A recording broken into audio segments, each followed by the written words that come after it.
I am delighted to introduce Dr. Hanna Reichel as our next speaker.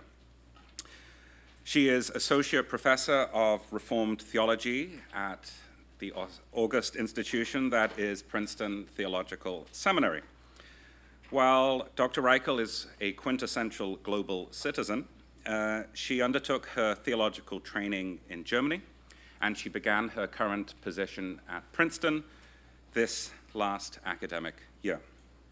She's the author of Theology als Bekenntnis, a book on Bart's lectures on the Heidelberg Catechism, and that book was honored with a Manfred Lautenschläger Award for Theological Promise. She's currently working on a striking project that relates the divine attribute of omniscience to the realities of surveillance culture. Dr. Reichel is a theologian who combines an intimidatingly wide array of interests with a strikingly clear, even-tempered, but also wonderfully uncompromising theological sensibility. And we are fortunate indeed to have her with us today. Her lecture is entitled The Other Question Between Projection, Colonial Imagination, and Liberation. And I ask that you would join me in welcoming her to the podium. Thank you.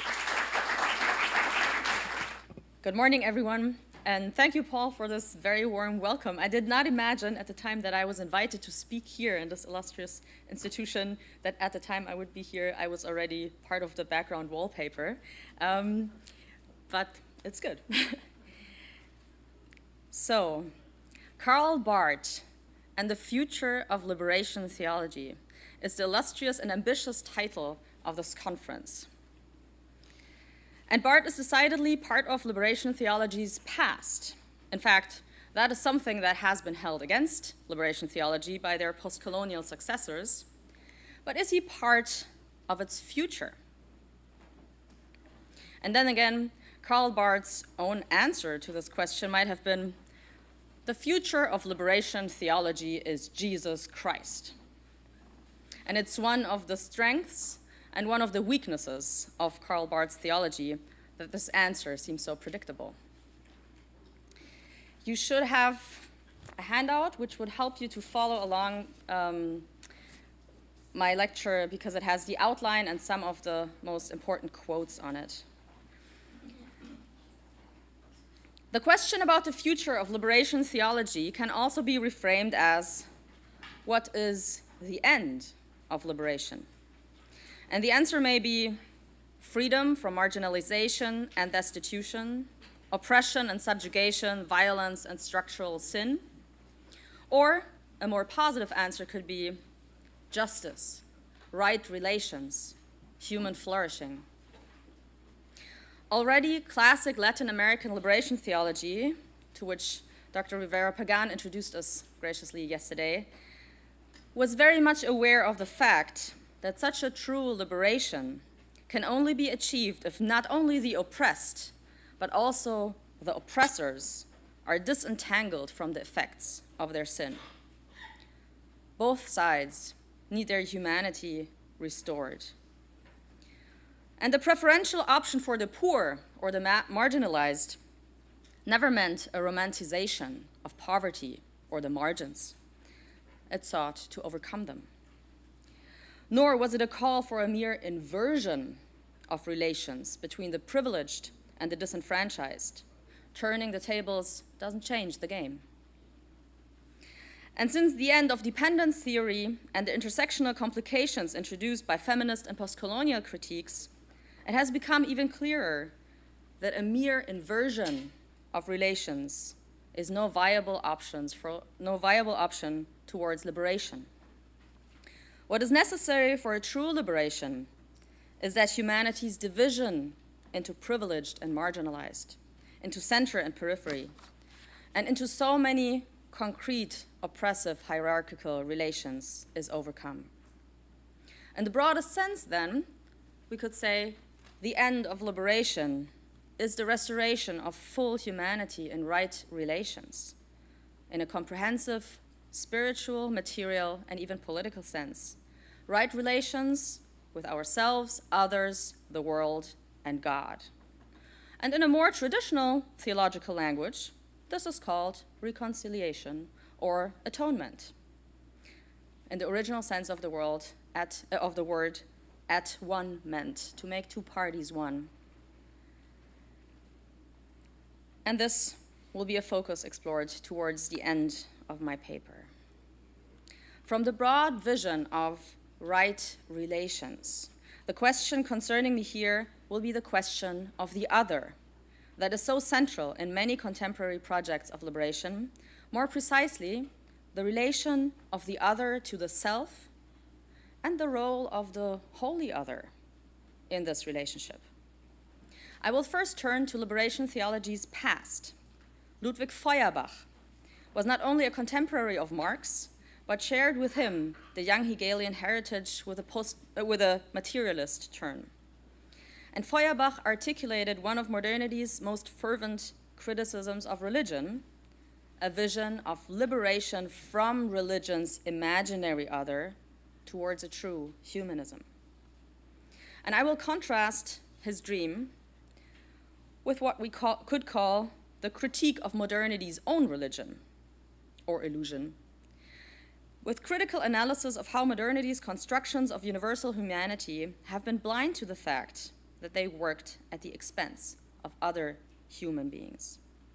And from that impasse between modern optimism and late modern pessimism, I will mine Karl Barth's theology for the role of God as the holy other and what this can play in writing relations. And building on Bart, but going beyond Bart, I will propose the atonement as a process where God stepped in to take the place not only of the revered, but of the otherized other, and bore our sins of otherization to the cross. So first, modernity's critique of religion. At the height of modernity, Ludwig Feuerbach had a dream. He dreamed of the realization of universal humanity without division, discrimination, or limitation. Love for the other person was to be the highest principle. And in line with Immanuel Kant's motto to see the human person as an end in itself rather than as a means to another end, he postulated that the core Christian belief should be inverted. God is love should be translated to love is divine. Religious imagination, thus Feuerbach reasoned, clearly did set the good of humankind as its own end, and it celebrated in God perfections of the most specifically human qualities it appreciated in humankind. The essence of the Christian religion, in this sense, is the human being's salvation and fulfillment. Thus, faith in a God who has humanity in view is merely a detour on the way to humanity. Thus, Feuerbach's reasoning. So God, he argued, was merely an idealized image of humankind projected outside of itself onto an imaginary other, but detracting from the real human other. For Feuerbach, the possibility of this projection was grounded in the highest human capacities. Reason, will, and affect make the human human because they are always directed at an other and constitute the human being through this other. It is, however, also possible for the human being to apply them to itself, make the self the object of reason, will, affect. Naturally designed to be directed outward, the human being thus mistakenly interprets the contemplated object as a separate, distinct reality outside of itself.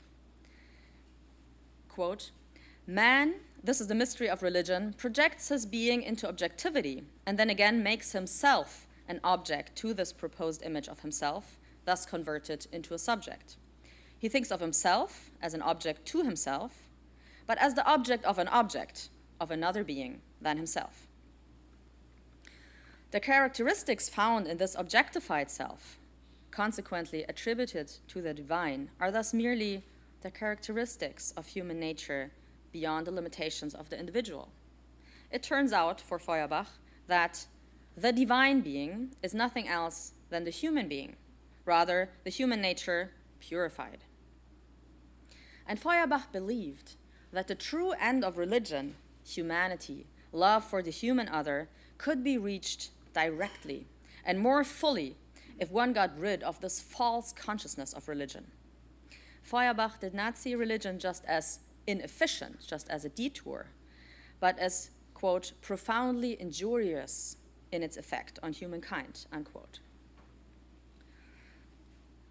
3 particular injuries. First, faith creates God in the image of humankind, but this idealized image depreciates the real human being in relation to God, up to the point of making God the perfect antithesis of humanity, to the detriment of humanity.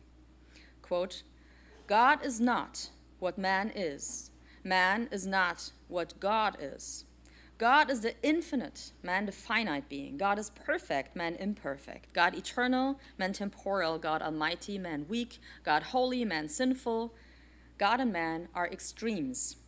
God is the absolutely positive, the sum of all realities, man the absolutely negative, comprehending all negations, unquote. So the logic of the differentiation achieved in the projection implies that, quote, to enrich God, man must become poor, that God may be all, man must be nothing, unquote. Feuerbach inferred that religion thus, quote, sacrifices the human being to God. The bloody human sacrifice is in fact only a rude, material expression of the inmost secret of religion, unquote. Secondly, religion establishes an eternal division within humankind, dividing it into believers and unbelievers and treating them differently. Feuerbach holds that faith is essentially a spirit of partisanship and proposes that in the traditional dialectic of faith and love, one should side with love against faith. Quote, faith isolates God. It makes him a particular, distinct being. Love universalizes. It makes God a common being, the love of whom is one with the love of man. Faith produces in man an inward disunion, a disunion with himself, and by consequence, an outward disunion also. But love heals the wounds which are made by faith in the heart of man, unquote. And thirdly, religion allows for the greatest atrocities against humankind to be justified and even immunized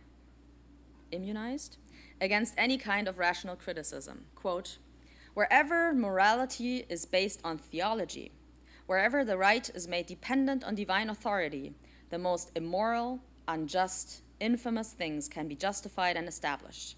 To place anything in God or to derive anything from God is nothing more than to withdraw it from the test of reason, to institute it as indubitable, unassailable, sacred, without rendering an account why, unquote. And we know from the history that these things have happened and continue to happen all the time. So over against these malignant tendencies of religion, its criticism becomes not just a matter of intellectual transparency, but of humanism. The love and unity to which humanity is destined must be liberated from its religious bond to a projected God and liberated towards a true universal love for the human other. Noble ends, indeed. Feuerbach thus declared it his task to, quote, destroy the illusion created by religion in order to reveal its true essence, universal humanity. Quote, love should be immediate rather than go the detour via an imagined divine being. Feuerbach dreams that wherever a human being loves man for the sake of man, who rises to universal love, there he is a Christ himself. He does what Christ did, what made Christ Christ. Thus, where there arises the consciousness of the species as species, the idea of humanity as a whole, Christ disappears, without, however, his true nature disappearing. For he was but the substitute for the consciousness of the species, the image under which it was made present to the people and became the law of the popular life, unquote. Feuerbach can sum up the real nature of religion in the phrase, homo homini Deus est. The human being is, and thus should be, God to the human being. Barth himself held Feuerbach in high esteem and acknowledged that in trying to get to the true core of religion, Feuerbach's intention is, quote, as positive as that of any theologian. He's not a mere skeptic or naysayer, unquote. Even apart from the question of God, however, unfortunately, Feuerbach was wrong. While Feuerbach did intend to liberate the whole human being with materiality and historicality and everything, he still endorsed a one-sidedly optimistic view of this whole human being. Homo homini Deus est, he postulates, but seems curiously oblivious of the corollary of this phrase. Homo homini lupus est. Human being is a wolf to the human being. Thomas Hobbes had differentiated both aspects in the following way. The first is true if we compare citizens among themselves, and the second if we compare cities. He thus understood human beings to have a generous and loving attitude merely towards their own in-group, but to establish and defend the same by acting aggressively and violently against those others outside of this circle. Feuerbach may have truly believed that modernity would be able to include everyone in the identity of a common humanity, and that there would be no more outsiders, rendering the second half of the proverb vacuous or void. But we know today that modernity was and is blind to mechanisms of exclusion of others, accompanying this very ideal of universal humanity. And in an unprecedented way, modernity manifested the other side of the proverb as well and revealed how much the human being really is a proverbial wolf to the human other. It is along these lines that Bart claimed Feuerbach's vision had fundamentally misunderstood not only God, but the human being.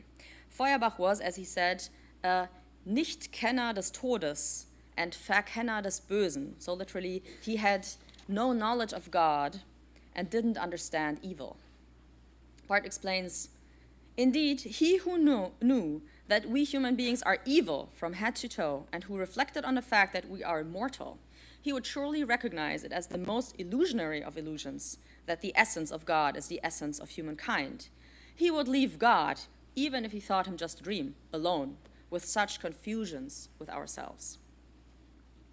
In human existence, we do not only recognize divine traits, but most of all, humans' sinfulness. Bart, in turn, proposes to invert Feuerbach's solution. He proposes that the path to liberation is, quote, to comprehend the human being in God, not God in the human being, unquote. And we will come back to that. But first, I turn to critical analyses that continue to inform contemporary liberation projects in order to elucidate this neglected side of Feuerbach's anthropology. Enrique Dussel, Edward Said, and Simone de Beauvoir share Feuerbach's assumption that human beings are intended toward an other, but they highlight the hidden, otherizing side of this relation, the quite inhumane side of humanity, or theologically speaking, humanity's sinfulness.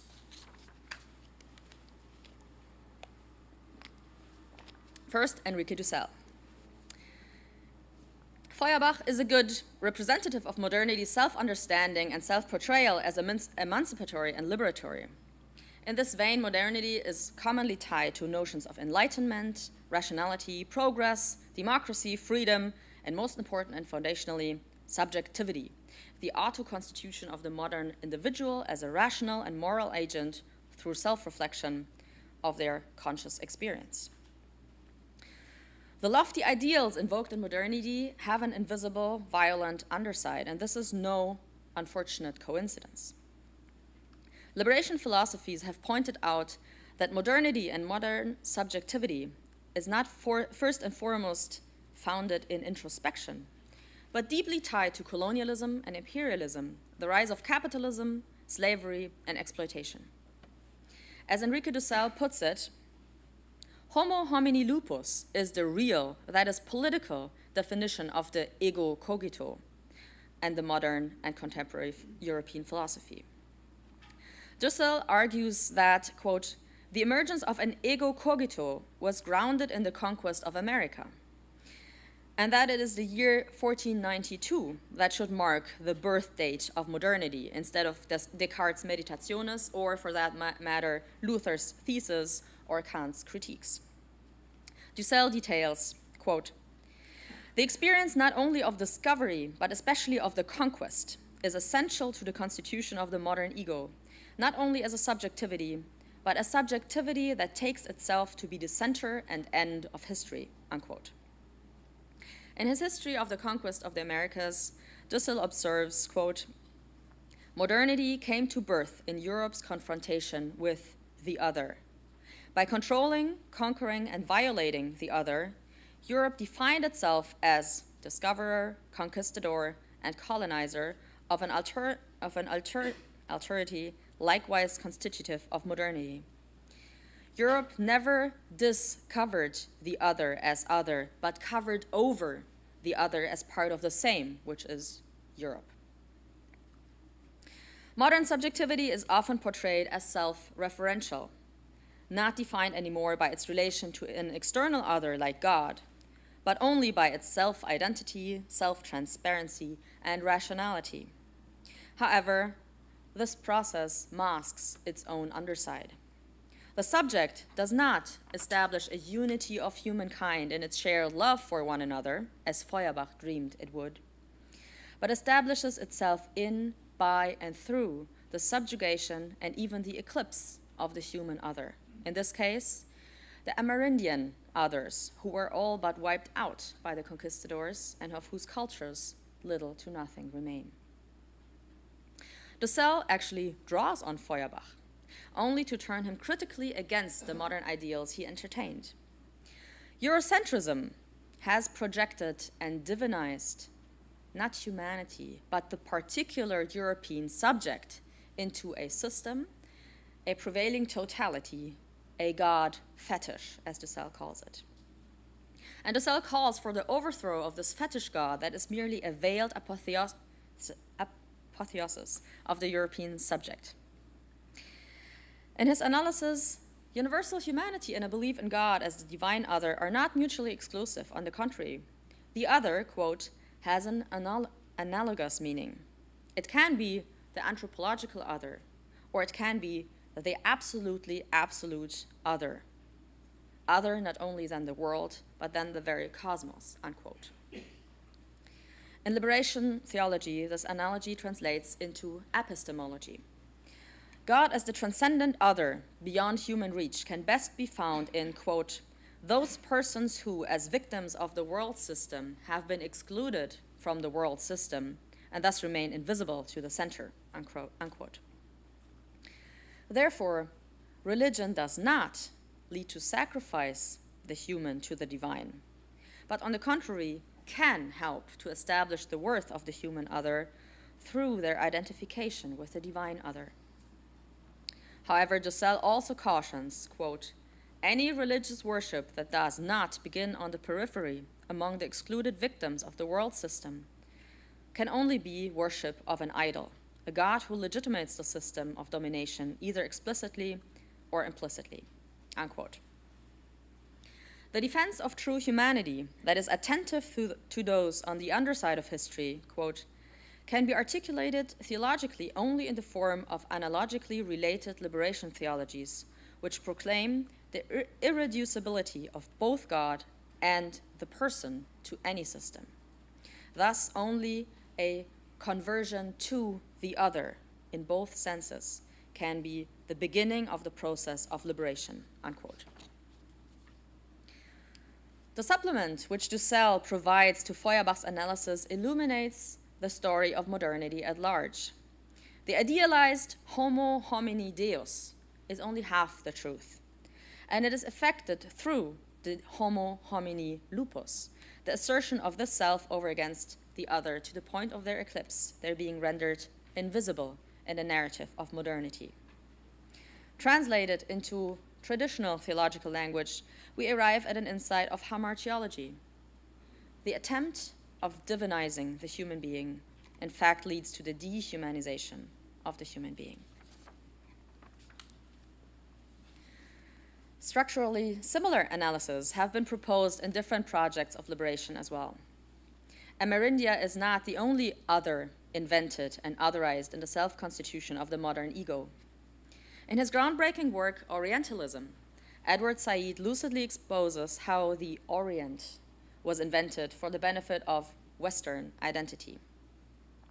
The self-definition as Western posits an identity worked in contrast to some imaginary Eastern counterpart, subsuming everything from the Maghreb to China as a variation of the Oriental other. The Orient, Said claims, is set as Europe's exteriority, but in fact is all but internal to it. The Orient is, quote, an integral part of European material civilization and culture because it has helped define Europe, or the West, as its contrasting image, idea, personality, experience. European culture gained in strength and identity by setting itself off against the Orient as a sort of surrogate and even underground self, unquote. Said meticulously elucidates how the Orient was constructed as a negative projection of Europe's self-construction. Quote, to the Westerner, the Oriental was always like some aspect of the West, while at the same time being set off as different and distant. In effect, the Orient was represented as a variation of the European self, but as its inferior reverse image in order to come to an understanding of this Western self. And the characteristics attributed to the Orient can oscillate between intrigue and repulsion, but the pattern is clear, quote, the Orient is irrational, depraved, childlike, different. Thus, the European is rational, virtuous, mature, normal, unquote. Orientalism as a discourse and a field of knowledge was and is, in a complex way, intertwined with European conquest and domination, both deriving from it and legitimizing it in turn. Said points out how, quote, the Orientalist reality is both anti-human and persistent, unquote, to the present. The quasi-divinization of Western identity continues to result in inhumanities against non-Western people and nations. It informs prejudice and discrimination. It justifies hegemony and military intervention to the state. Said himself profoundly and thoughtfully poses the question, can one divide human reality, as indeed human reality seems to be genuinely divided, into clearly different cultures, histories, traditions, societies, even races, and survive the consequences humanly? Can one, indeed? Said's question overlooks the division of human reality into sexes and genders, one that is particularly prone to oppression and subjugation. And feminist critique has analyzed how humanity has been defined by otherizing half of it. Simone de Beauvoir reveals how the invention of the second sex implies that by default, quote, humanity is male, and man defines woman, not herself, but as relative to him, unquote. Woman is, quote, determined and differentiated in relation to man, while he is not in relation to her. She is inessential in front of the essential. He is the subject, he is the absolute, she is the other, unquote. In order to achieve this, the essence of woman is formulated, again, as an inverse mirror image projected from the self-definition of man. Man is rational, strong, defined by his mind, succeeds by seeking transcendence, is active in the public realm. Women are irrational, weak, defined by their body, erotic, reproductive, or caregiving, and limited to immanence and private spaces. De Beauvoir observes, however, that the underlying issue goes beyond gender questions. Quote, the category of other is as original as consciousness itself. Alterity is the fundamental category of human thought, no group ever defines itself as one without immediately setting up the other opposite itself, unquote. So like Dussel and Said, de Beauvoir also seems to indicate that Feuerbach's celebration of the homo homini deus missed the underside of human nature, the homo homini lupus, manifest in the otherization, subjugation, and oppression on the way to self-assertion. De Beauvoir points out, quote, "These phenomena could not be understood if human reality were solely a Mitsein, a being in fellowship, based on solidarity and friendship. On the contrary, they become clear if, following Hegel, a fundamental hostility to any other consciousness is found in consciousness itself. The subject posits itself only in opposition. It asserts itself as the essential and sets up the other as inessential, as the object." So whether we attribute these phenomena of othering to a specific logic of Western modernity, or to evolutionary psychology, or to human creaturely existence in a theological sense, it would seem that human beings are indeed directed at an other and constitute themselves in relationship and in opposition to such an other. Identity requires an other for its own functioning. This can result in attributing infinite worth to the other person, but reality checks from the different camps of critical theory confirm it at least also results in otherizing others into inferiority and oppression or even oblivion.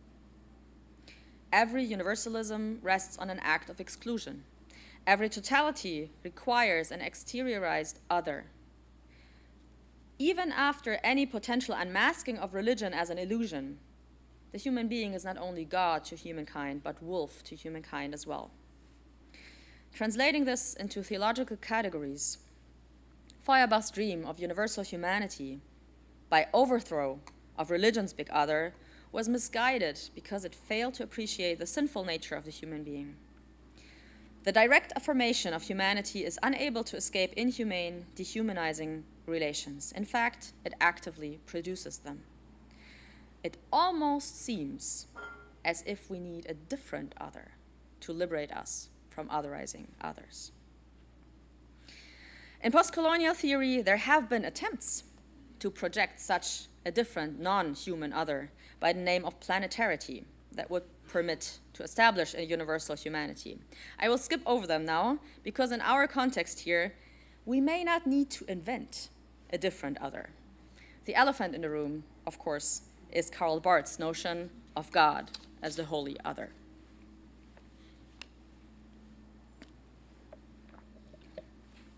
In his Romans commentary, Bart declares the otherness of God as the pivotal point of his whole theology. Quote, "If I have a system, it is limited to the recognition of what Kierkegaard called the infinite qualitative distinction between time and eternity. God is in heaven, thou art on earth," unquote.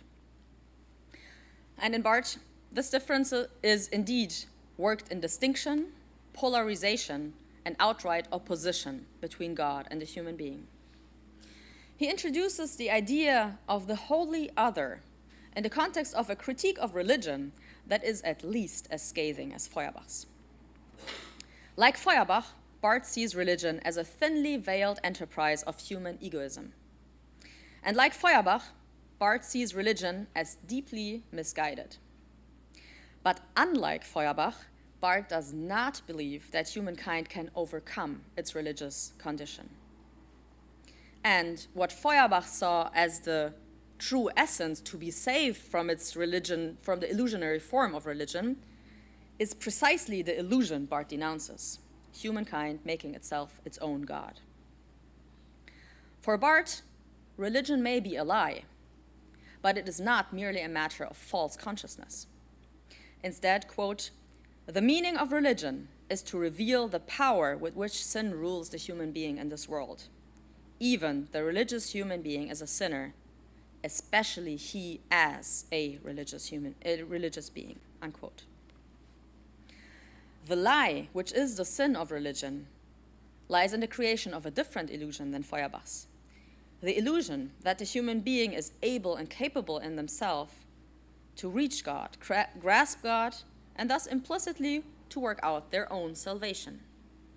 In the sense, Feuerbach's proposal of overcoming the religious illusion would still be just as religious for Barth, because Feuerbach's way out is in fact the affirmation of what Barth calls the religious possibility itself.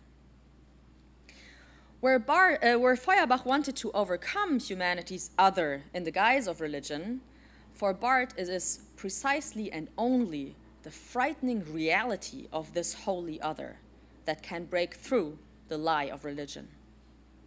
The confrontation with the holy other marks first and foremost a barrier and a border, a no to the human being, stripping away all quasi-divine pretensions.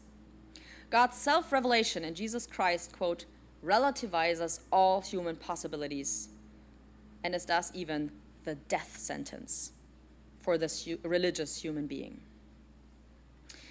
But in this way, it also serves to constitute the positive identity which the human being cannot provide for itself.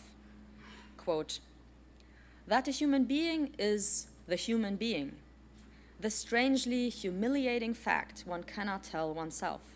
It must be told. It must be given as an answer to humankind. Unquote. The revelation of the holy other is thus not only judgment, it is also peace.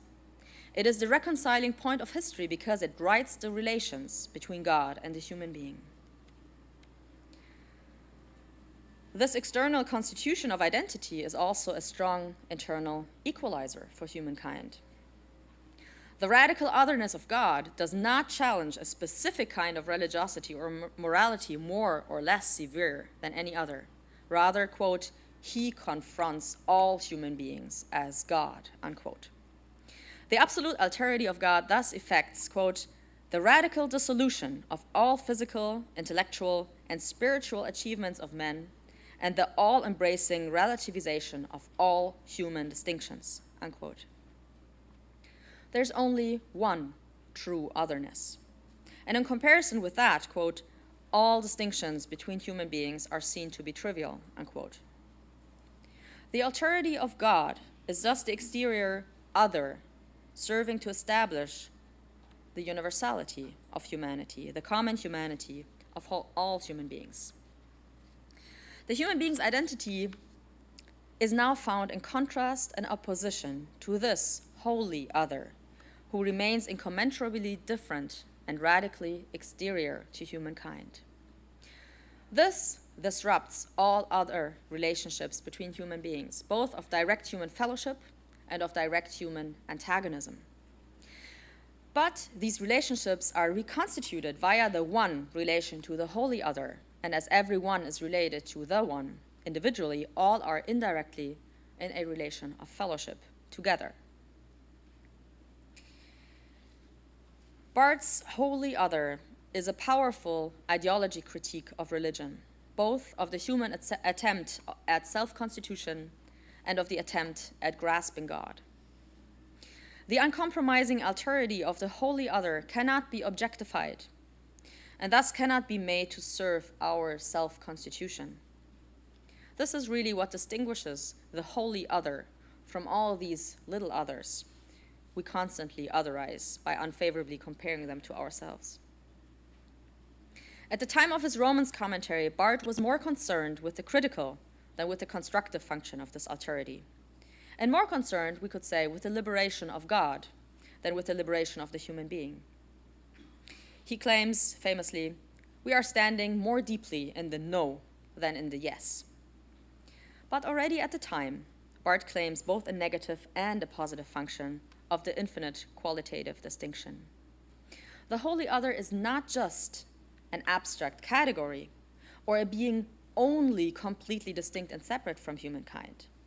Already the early Bart emphasizes that there is no holy other God apart from the revelation of Jesus Christ as, quote, the holy other human being. In his later work, Bart will further qualify this early harshness and insist that the idea of God as the wholly other, if viewed in abstraction and isolation from its Christological concretion, is untenable, corrupt, and pagan. The wholly other in itself is pagan, a pagan idea. The wholly other is not an abstract deity or, quote, a God who is strange to the human being, but one who, in Jesus Christ, is from the very first his God, is a concrete and genuine counterpart, a true other for the human being. God is the wholly other not because he is transcendent and removed, but precisely insofar as he is, quote, at the same time among us and for us as a concrete wholly other one. The English translation actually says a quite different one here, but the German original is a ganz andere, the same as the wholly other previously announced. So he's the wholly other precisely as he is for us as a concrete wholly other one. His divinity reveals itself in his solidarity with the human being to the point of God's adopting the human cause as his own cause and the human form and existence as his own form and existence. God's alterity as God's humanity in Jesus Christ actually has not to be seen only as a no and a judgment over humankind, but first of all as an encompassing yes. Quote, a quite definite distinction of the human being as such, unquote. The divine otherness is not just egalitarian in its critique, but also in its affirmation. Quote, on the basis of the eternal will of God, we have to think of every human being, even the oddest, most villainous or miserable, as one to whom Jesus Christ is brother and God is father, and we have to deal with him on this assumption. The humanity of God is identical with the practical acknowledgement of the other human being's human rights and human dignity. The notion of the wholly other remains a critique of the human being, but it becomes at the same time more affirming of humanity. In any case, it remains just as dialectical in Bart's late work as it was in his early, and this becomes clear in the movements of the Church Dogmatics of the fourth volume, where the alterity of God is found in the ability of the master to become servant and his ability to lift up the servant to become master. In what follows, I will draw on Bart's anthropology and Christology to develop a variation on substitutionary atonement. Penal substitution is always in danger of being read as a cosmic drama to appease an angry God. Instead, I will read the Christological movement of the judge judged for us, which you may know from the Church Dogmatics 4.1, as the other otherized for us, by us. The one bearing the weight of our otherization in the stead of human others for our and their benefit. This is a thought experiment. I invite you to explore with me the potentials and limitations of such an interpretation. So let's explore the theme of otherization from a theological perspective. What if, as human beings, we are indeed intended towards an other? What if, as creatures, we are not independent beings, but live and move and have our being in relation to our Creator? What if, in a fallen world, this constitutive relationship is beyond our reach? What if, indeed, original sin first and foremost signifies the loss of this other as our counterpart? What if, as human beings, we still need to fill that relational structure because in it our being is constituted? But what if no other creature can bear the weight of this? No other creature can do for us what the Creator does for us, ground our existence, give us life, identity, purpose. What if, thus, our attempts at constituting ourselves through others will always be at their expense, subjugation, and even eclipse? Bart's anthropology postulates that the specific freedom of human being is that its goal, end, and meaning cannot be found within the created sphere. It is the alterity beyond creation humankind is angled towards. Because the human being is, quote, created by God for a life with God, there is a true need of every creature for another and a profound ultimate dissatisfaction with every relationship between creature and creature, unquote.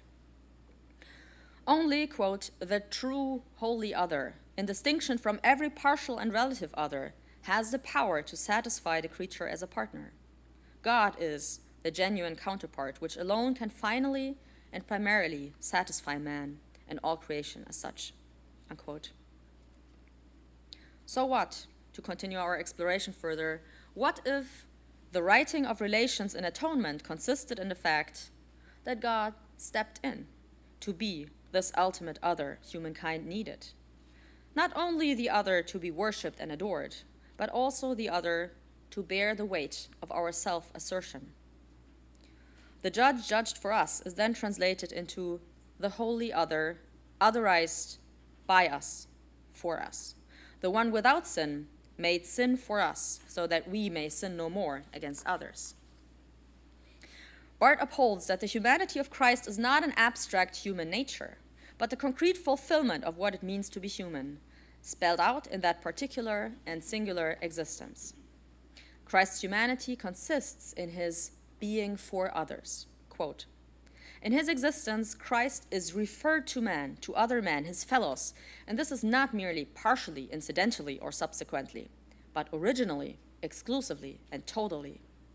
When we think of the humanity of Jesus, humanity is to be described unequivocally as fellow humanity." That's even a very weak translation of Mitmenschlichkeit. In the light of the man Jesus, man is the cosmic being which exists absolutely for its fellow men. Bart calls this obedience, the fulfillment of what it means to be human, conforming with the essence and end goal of humanity, inhabiting the right relation between God and a human being. Christ's alterity is to be found in that he does the truly human thing for the human being, which the human being cannot do for itself. In this being for others, Christ steps into the place of our sin, sacrificing himself to become the object of our otherization. In Jesus Christ, the holy other becomes a concrete other, offering himself as a scapegoat, allowing us to objectify him. The master becomes the suffering servant, the victim of our sin of self-affirmation over against others. He does not resist. He becomes the projection of everything that is weak and despised in the eyes of humankind. He stands in the place of that other unto his own eclipse at the cross. Bart affirms that, quote, "Under the concepts passus, crucifixus, mortuus, sepultus," so suffering, crucified, died, and was buried, the creeds were saying everything that is decisive about the man Jesus, unquote. Not anything Jesus did or said, neither his teaching nor his ministry, neither his ethics nor his personality, is decisive in this way. Only his suffering as the being for others is. And before the cross, for 1 second, we find a humanity strangely united in ostracizing this other. Roman and Jewish law, religious authorities and revolutionary activists, the crowds and the intimate friends, all stand united against this concrete other instead of against each other.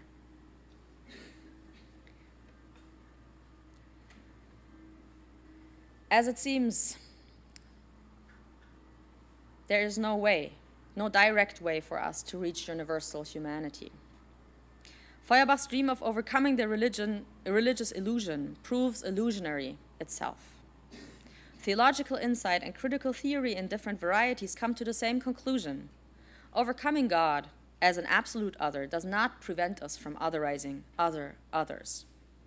It is not the detour through a faith in God that prevents true humanity from prevailing. Unity relies on exclusion and the appreciation of difference on some common ground, such as the dialectic of humanity, where we try to get directly to the other human being.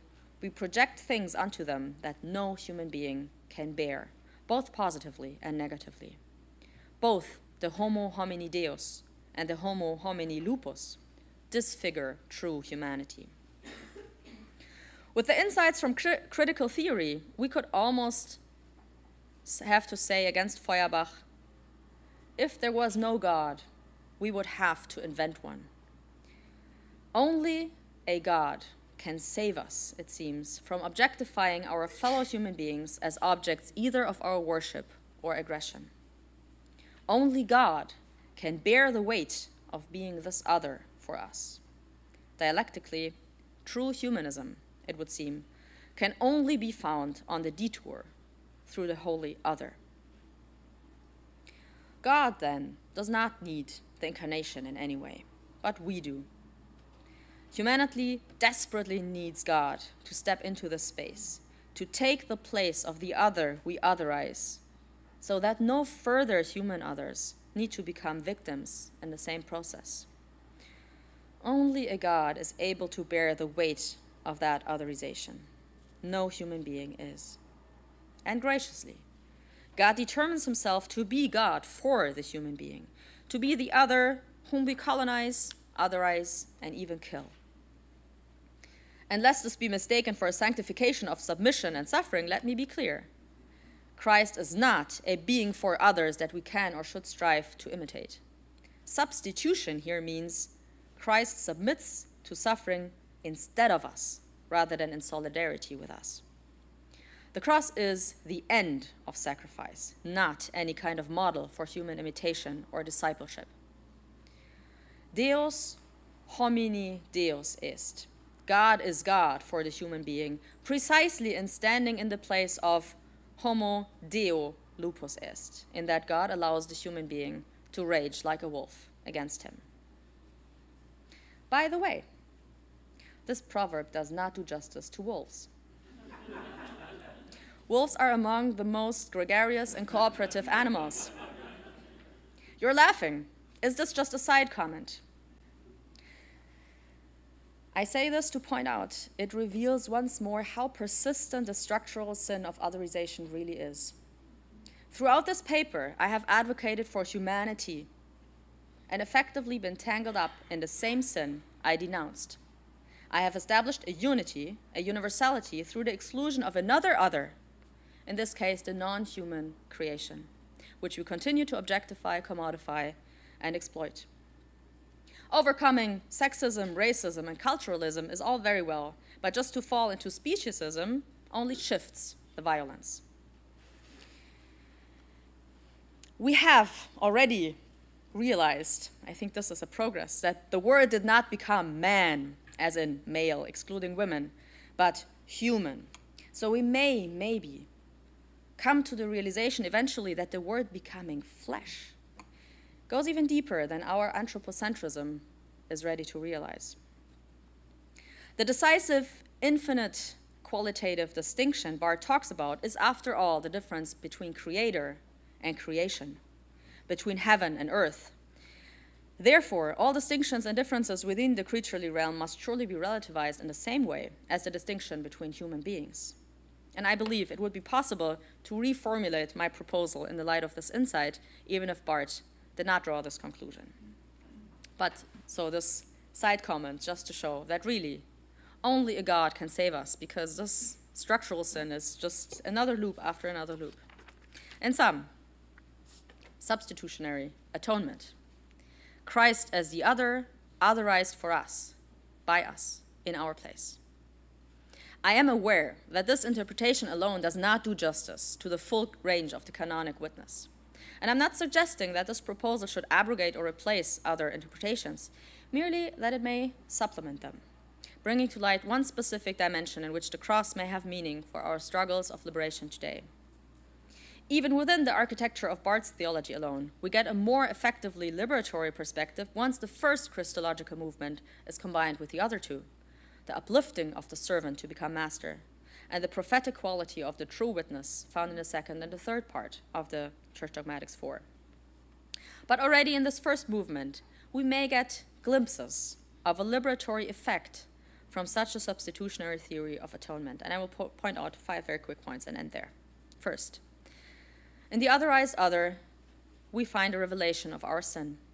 At the cross, we see how vast our alienation from God, ourselves, and our fellow human being indeed is, how unsurpassable the gulf separating us from true humanity. Second, in Christ, we see that God is on the side of the others, otherized by us. Not only does he see them, sympathize and empathize with them, no, he identifies with them.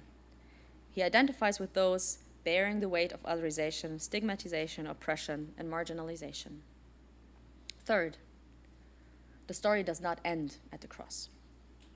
The resurrection indicates that our otherizing is not the last word.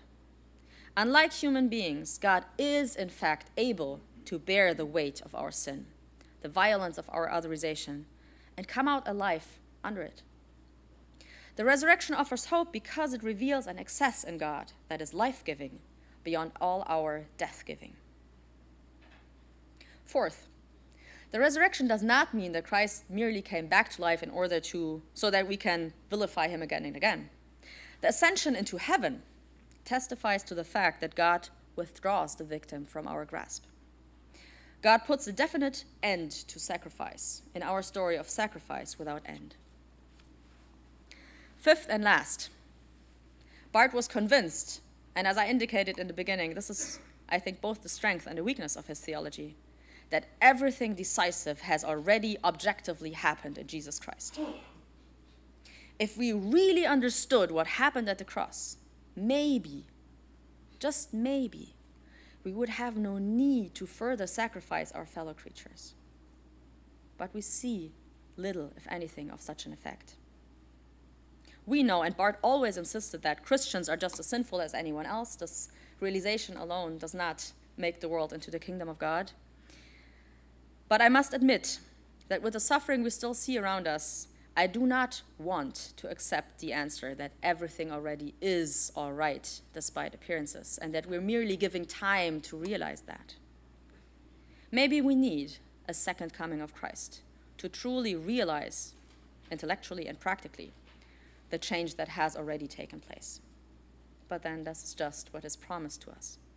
So my last point is, the 5th volume of the Church Dogmatics is still unwritten. Judgment will come. It is not only the inbreaking of the holy other into our presence that is frighteningly transformative. We also have the promise, threat, and hope that there will be a future process in which relations will be righted. This fact is mercy and grace. Beyond what little human justice we are able to achieve on this earth, God will set things right. Thank you for your attention.